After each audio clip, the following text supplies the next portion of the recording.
Welcome to soda புடி. So இந்த வீடியோல நம்ம பார்க்க போறது பிரபாஸ் அவர்களுடைய கல்கி. பிரபாஸ் மட்டுமா நடிச்சிருக்காரு, அதை தாண்டி நமக்கு ட்ரெய்லர்ல காமிச்சது அமிதாப் பச்சன் இருக்காக, உலகநாயகன் இருக்காக, அதெல்லாம் தீபிகா படுகோன் இருக்காங்க. இதெல்லாம் ட்ரெய்லர்ல காமிச்சது. இதெல்லாம படத்துக்குள்ள பல பேர் ஒரு ஊரே வச்சிருக்காங்க சர்ப்ரைஸ்ன்ற பேர்ல. சோ அத்தனை பேர் சேர்ந்து பண்ண இந்த கல்கி படம் எப்படி இருக்குது, அதெல்லாம் பிரபாஸ்க்கு வாகுவலிக்கு அப்புறம் பெரிய அடிகளா விழுந்ததா, அது எல்லாத்துக்கும் பதிலடி கொடுக்கும் வகையா பிளாக் பஸ்டரா இது அமைஞ்சதான்றத இந்த வீடியோல நம்ம பார்க்கலாம். ஃபர்ஸ்ட் இந்த கல்கி படத்துடைய கதை என்னன்னு பார்த்தலாம். இது வந்து மேட் மேக்ஸ் மாதிரி இருக்கிற உலகம், அது இல்லாம மகாபாரதமும் மிக்ஸ் ஆகி ஒரு புதுவிதமா ஒரு பிரமிப்பாவே கொடுத்திருக்காங்க.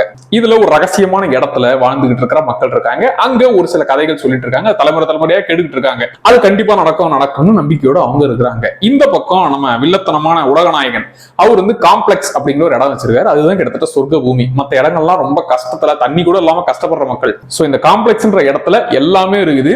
இதுல உலகநாயகன் அவர் தான் கடவுளாவே கிட்டத்தட்ட எல்லாருமே பாக்குறாங்க. அவர் ஒரு ரகசியமா ஒரு வேலையை செஞ்சுக்கிட்டு இருக்கிறார். அப்படி இந்த ரெண்டை தாண்டி பைரவா நம்ம பிரபாஸ் அவர்கள் கூட புஜ்ஜின்ற அவருடைய வண்டி, அதாவது ஒரு ஏஐன்னு வச்சுக்கோங்களேன். அவங்க ரெண்டு பேர் வந்து ஃப்ரெண்ட்ஸ். சோ பைரவா புஜ்ஜியும் சேர்ந்து, பைரவா வந்து ஒரு பவுண்டி ஹண்டர்.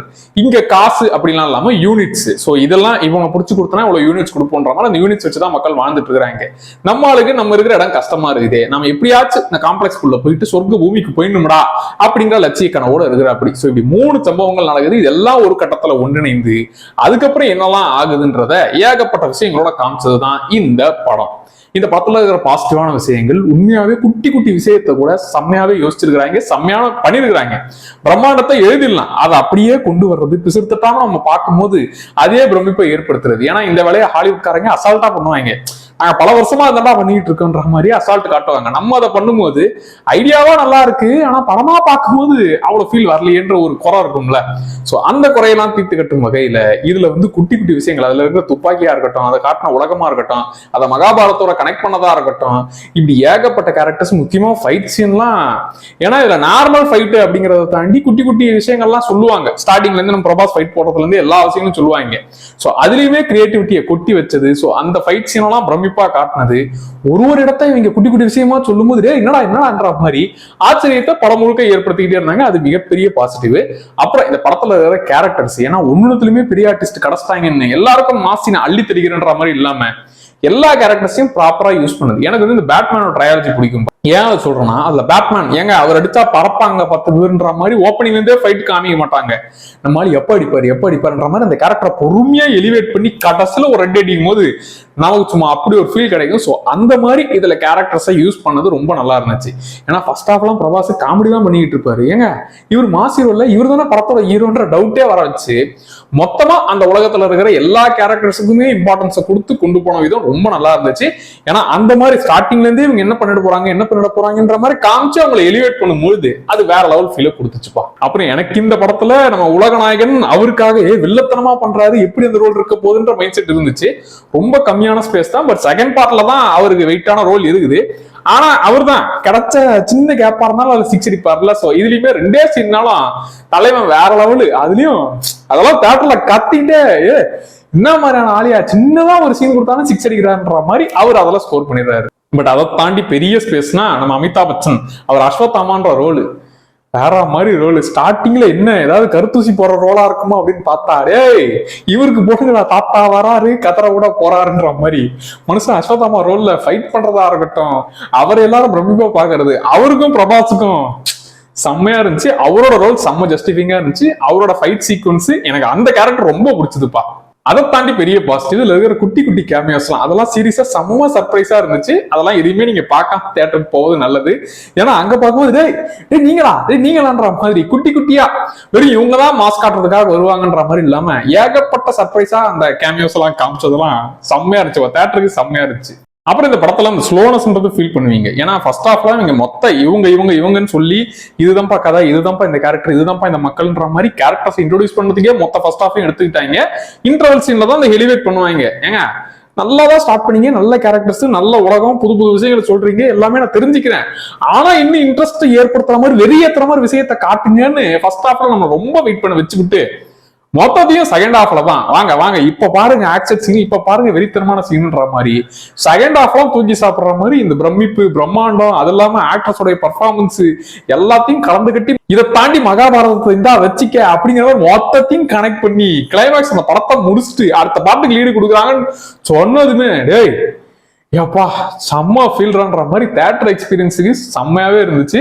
ஏன்னா விஎஃப்எக்ஸ்ல எந்த ஒரு குறையுமே வைக்கல. ஏன்னா அழிஞ்சு போன உலகம் இப்படிதான்ப்பா உலகம் இருக்குதுன்னு காமிக்கணும், அதெல்லாம் மகாபாரதத்தையும் நம்ம கனெக்ட் பண்ணணும். இத்தனை விஷயங்களை சொல்லும் போது அந்த உலகத்தை நம்ம நிஜமா ஃபீல் பண்ணாதான் ஓ அங்க மக்கள் இருக்கிறாங்க, ஓ இதுதான்ப்பா உலகம், இங்க இதுதான்ப்பா ரூல்ஸ்ன்ற மாதிரி கொஞ்சம் கொஞ்சமா நம்ம அதை ஏத்துக்கிட்டு அந்த உலகத்துக்குள்ள காலடி வச்சு உள்ள போனாதான் அங்க அவங்க பிரச்சனையோட நாம கனெக்ட் ஆக முடியும். ஸோ அந்த விஷயத்தை இவங்க ப்ராப்பரா பண்ணதுனால, அது இல்லாம அதை பிரமிப்பாவும் கொடுத்ததுனால செம்மையாவே இருந்துச்சு. இந்த படத்துல நெகட்டிவ்ஸ் நம்ம தேடி பிடிச்சு சொல்லணும்னா அதுதான் ஃபர்ஸ்ட் ஹாஃப் ரொம்ப ஸ்லோவா எல்லா கேரக்டர்ஸும், ஏன்னா அவ்வளோ கதை இருக்குதா. எனக்கு தெரிஞ்சு இந்த பார்ட் 1ன்றதே வெறும் இன்ட்ரோடக்ஷன் தான். இதுக்கப்புறம் பார்ட் 2ல தான் நாம பார்த்த குட்டி குட்டி கேரக்டர்ஸ் எல்லாம் இல்ல நம்ம உலகநாயகனே கம்மியா தானே காமிச்சாங்க. சோ அவரெல்லாம் செகண்ட் பார்ட்ல தான் வந்து வெறித்தனமான சம்பவங்கள்லாம் இருக்குது. சோ மொத்தமா இவ்வளோ இருக்கிறாங்கப்பா கேரக்டர்ஸ்னு காட்டுறதுக்கு ஃபர்ஸ்ட் ஹாஃப் ரொம்ப டைம் எடுத்தாங்க. அதுக்கப்புறமா தரமான சம்பவங்களை செகண்ட் ஹாஃப்ல ஸ்டார்ட் பண்ணிட்டாங்க. சோ செகண்ட் பார்ட்ல இன்னும் வெறித்தனமான சம்பவங்கள் இருக்க போவது உறுதி. சோ ஒரு பக்காவா செம்மையான படம் பார்த்தோமான்ற திருப்தி இந்த படம் முடியும் போது உங்களுக்கு கண்டிப்பா வந்துட்டு போகும். அப்புறம் இந்த இத்தனை கேரக்டர்ஸ் இருக்காங்கன்னு சொன்னல, அமிதாப் பச்சன் இருக்காக, கமல் இருக்காக, பிரபாஸ் இருக்காக, இவங்க எல்லாரையுமே கடைச்சிட்டாங்க எல்லாரையும் மாஸ் காட்டுன்ற மாதிரிலாம் பண்ணாம பிரபாஸே முக்கியமா அவரை பாராட்டி ஆகணும். ஏன்னா ஃபர்ஸ்ட் ஹாஃப்ல மனுஷன் காமெடி தான் பண்ணிட்டு இருப்பாரு, அந்த பக்கம்லாம் சீரியஸா தான் போயிட்டு இருக்கு. என்ன இவர் தமாஸ் காமிச்சிட்டு இருக்காரு, இவர் எப்ப கதைக்குள்ள வந்து மொத்த கதையும் தாங்கி பிடிக்க போறாருன்ற டவுட்டோட தான் பாத்துக்கிட்டு இருப்பேன். அப்புறம் பார்த்தா மனுஷனை கொஞ்சம் கொஞ்சமா அவரை குட்டியா எலிவேட் பண்ணாலும் கொய்யால இதைத்தான் எதிர்பார்த்தேன். இந்த மனுஷனை மத்த எல்லா கேரக்டர்ஸும் யூஸ் பண்ணுங்க. ஏன்னா இப்ப சலார் படத்துல அவருடைய மாசின்லாம் நல்லா இருந்துச்சு, நான் இல்லைன்னு சொல்ல மாட்டேன். பட் அது வரைக்கும் அவரு சிரிக்க மாட்டாரு, முறைச்சிக்கிட்டே இருப்பாரு. ஏன் அவர் மூஞ்ச காட்டவே மாட்டீங்களா, இருட்டுலதான் காட்டுவீங்களா, என்ன ஆச்சுங்க அப்படின்ற மாதிரி அந்த ஒரு ஃபன்னான எலமெண்ட் மறுவும் மாசம் மட்டுமே காமிச்சு ஓட்டிட்டு இருந்தாங்கல்ல. சோ அந்த விஷயங்கள்லாம் இல்ல கம்மி பண்ணி விட்டு எனக்கு தெரிஞ்சு மாசியே கிட்டத்தட்ட முடியும் போதுதான் அவருக்கு வரும். அது வரைக்கும் காமெடி ஏரியாவெல்லாம் செம்மையா போக்கஸ் பண்ணி விட்டு சோ இவரை வந்து கலகலன்னு அந்த ஒரு பிரபாஸ் கேரக்டரை பார்த்ததும் நல்லா இருந்துச்சு. சோ அப்படி இவர் கேரக்டர் இவரை வச்சுதாங்க கதையே அப்படிங்கிற மாதிரிலாம் கொண்டு போகாம எல்லா கேரக்டர்ஸ்க்கும் இம்பார்ட்டன்ஸ் கொடுத்தது. முக்கியமா அந்த உலகத்துல இருக்கிற குட்டி குட்டி விஷயங்களை போக போக அப்படியே நம்ம மைண்டுக்குள்ள ஏற்றி விட்டதுதான் இந்த படத்துடைய பெரிய பிளஸ். எனக்கு இந்த படத்துல நம்ம புஜ்ஜி பைரவா பிரபாசம் அதுக்கப்புறம் அந்த புஜ்ஜி இவங்களை ஓவர்டேக் பண்ணி ஃபர்ஸ்ட் இடத்துல எனக்கு அஸ்வத்தாமா அவர் தான் இருக்கிறாரு. நம்ம உலகநாயகன் டாப் தான் இல்ல நான் சொல்லல, பட் அவர் கொடுத்த அந்த கம்மியான டைம்ல 6 அடிச்சு விட்டாரு. பட் மொத்தமா அந்த ஒரு சீனை நான் தூக்கி சாப்பிடுற மாதிரி பண்ணது அஸ்வத்தாமா கேரக்டர். பார்ட் 2ல நம்ம தலைவர் அவர் பார்த்துப்பாரு வேலையை. சோ உலகநாயகனுக்கு பார்ட் 2 தான் பெரிய பெரிய சம்பவங்கள் காத்துக்கிட்டு இருக்கு. நம்ம இந்த டியூன் படத்தை பார்க்கும்போது இல்ல இந்த பிளானட் ஆஃப் தி ஏப்ஸ் படத்தை பார்க்கும்போது இப்படா அந்த ஒரு உலகத்தை கிரியேட் பண்ணி அதை உண்மையிலே எங்களை நம்ப வச்சு அதுல இருக்கிற எமோஷன்ஸோட கனெக்ட் பண்றீங்கன்ற ஒரு பிரம்மாண்டம் இருக்கும்ல. சோ அந்த மாதிரியான ஒரு பிரம்மாண்டங்கள் இதெல்லாம் ஹாலிவுட்ல மட்டும்தான்ப்பா செய்வாங்க. நம்மளாம் வந்து வேடிக்கை பார்க்கலாம், நம்ம சைட்ல இருந்து வர்றது ரொம்ப கஷ்டம், இல்ல ரொம்ப நாளாகுன்ற மாதிரி யோசிச்ச விஷயங்கள் எல்லாம் இதுல கிட்டத்தட்ட அவங்க முழுசாவே பண்ணிருக்கிறாங்க. இன்னும் போக போக எனக்கு தெரிஞ்சு இந்த பிரான்சைஸை ஒழுங்கா டெவலப் பண்ணாங்கன்னா ஒரு கேரக்டர்ஸ்க்கும் பக்கமான பேக் ஸ்டோரி எல்லாம் கொடுத்தாங்கன்னா இது இன்னுமே செம்மையா போகும். ஏன்னா அவனுங்க முடிச்ச விதம் அந்த மாதிரி செகண்ட் பார்ட்ல தான் வெறித்தனமா வெயிட் பண்றேன். ஏன்னா எல்லா கேரக்டர்ஸ்க்கும் வெறும் ட்ரெய்லர் மாதிரிதான் காமிச்சு விட்டீங்க. பார்ட் 2ல இன்னும் பெரிய பெரிய சம்பவங்கள் இருக்குது. சோ பார்ட் 2ல ஒரு கேரக்டர்ஸ்க்கும் வெறித்தனமான சம்பவங்கள் ரொம்பவே எதிர்பார்க்கிறேன். இந்த பிரான்சைஸ் பல பார்ட்ஸா நீங்க கண்டினியூ பண்ணீங்கன்னா ரொம்ப நல்லா இருக்கும்பா. எனக்கு ரொம்ப பிடிச்சிருக்கு. பிரபாஸ் அவர்களே தயவு செய்து நீங்க வெயிட் பண்ணி இந்த மாதிரி படங்களா பார்த்து பண்ணுங்க. நடுவுல கண்ணை மூடிக்கிட்டு இந்த ஆதிபுருஷு ராதேசாமு அந்த டைப்புக்கு மட்டும் போயிடாதீங்க, வேணாம். உங்களை பார்த்து மனுஷன் செதுக்கி வச்சிருக்கிறாரு. பாகுபலியில எப்படி செதுக்கினாரோ அதுக்கப்புறம் நீங்க நான் தலைக்கீழாகத்தான் குதிப்பேன்னு சில சம்பவங்களை செஞ்சீங்க. அந்த மாதிரி இனிமேல் செய்யாம ஒழுங்கா இந்த மாதிரி ஏரியால டிராவல் பண்ணீங்கன்னா ரொம்ப நல்லா இருக்கும். சோ மொத்தத்துல இந்த படம் தரமான சிறப்பான வெறித்தனமான மானே தினே பொன்மானேன்னு எல்லாத்தையும் போட்டுக்கக்கூடிய ஒரு சூப்பரான சம்பவம். அந்த ஸ்லோனஸ் ஃபர்ஸ்ட் ஹாஃப்ல ஃபீல் பண்ணீங்க, பட் அதெல்லாம் மறக்கடிக்க கூடிய வகையில செகண்ட் ஹாஃப் இருக்கும். கிளைமேக்ஸ் முடிச்சுட்டு வெளியே வரும்போது செம்ம அப்படிங்கிற ஒரு ஃபீல் தாராளமா இந்த படம் கொடுக்கும். தாராளமா இந்த படத்தை மிஸ் பண்ணாம தியேட்டர்ல எக்ஸ்பீரியன்ஸ் பண்ணுங்க. அப்புறம் இன்னொரு வீடியோல திரும்பவும் வரேன். Tata bye.